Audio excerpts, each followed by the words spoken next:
You're powerful just as you are. You don't need to change. Protect your peace. You're already enough. Sounds empowering, right? But what if it's not? What if this so-called empowerment culture isn't making you stronger, but making you soft, stuck, and comfortable in your own weakness? Nietzsche saw this coming, and he wasn't afraid to call it what it is: a lie that flatters your ego while killing your potential. Empowerment used to mean power, taking ownership, stepping up, evolving. Now, it means feeling good about yourself, no matter what. No matter how little effort you're putting in. No matter how lost or lazy you've become. You're not pushed to grow. You're told to accept. Not challenged to rise, but validated for staying still. This is the new empowerment. Painless, passive, popular, and it's everywhere. You've seen it. Online therapists saying, "You don't owe the world anything." Wellness influencers redefining laziness as self-care. People glorifying trauma as identity and calling it strength. Hustle is toxic. Discipline is oppressive. Accountability, offensive. Ambition, shamed. Effort, optional. Struggle, pathologized. You're not burnt out. You're uninspired. You're not healing. You're hiding.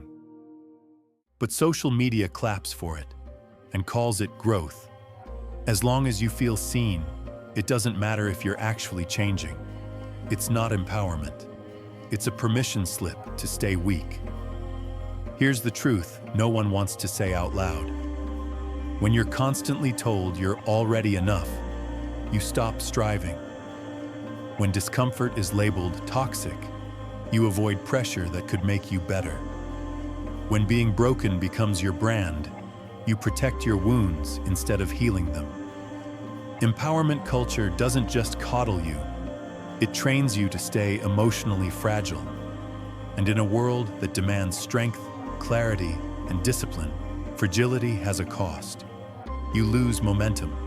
You lose resilience. You lose your edge. And worst of all, you start believing that weakness is wisdom. You stop improving and start justifying everything. You don't adapt. You explain it away. You don't evolve. You post about your journey. Nietzsche saw this before it had a hashtag. He warned us about the last man, a future version of humanity obsessed with safety, validation, and ease.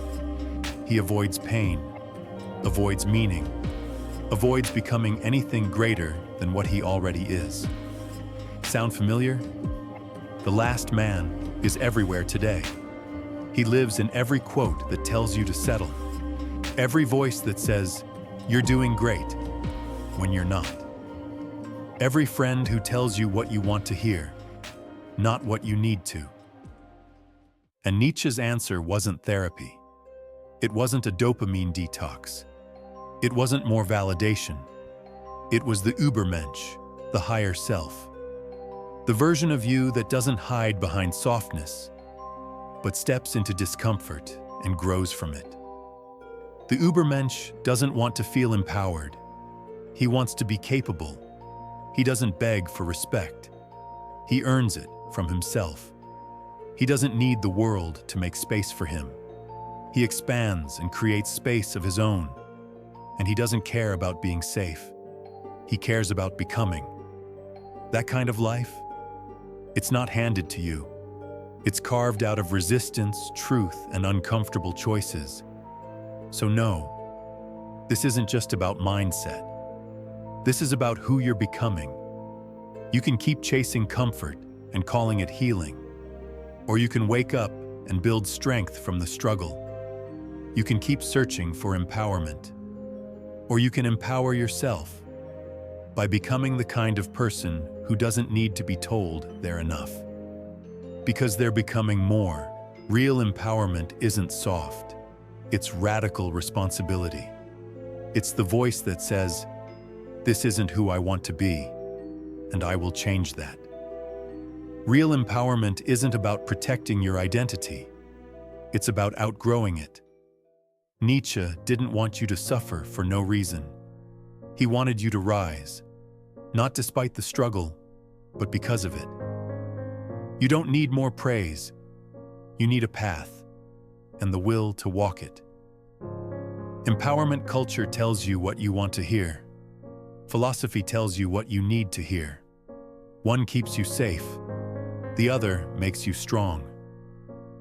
If you're done with feel-good lies and ready for something real, subscribe. This is Vox, and thank you for watching.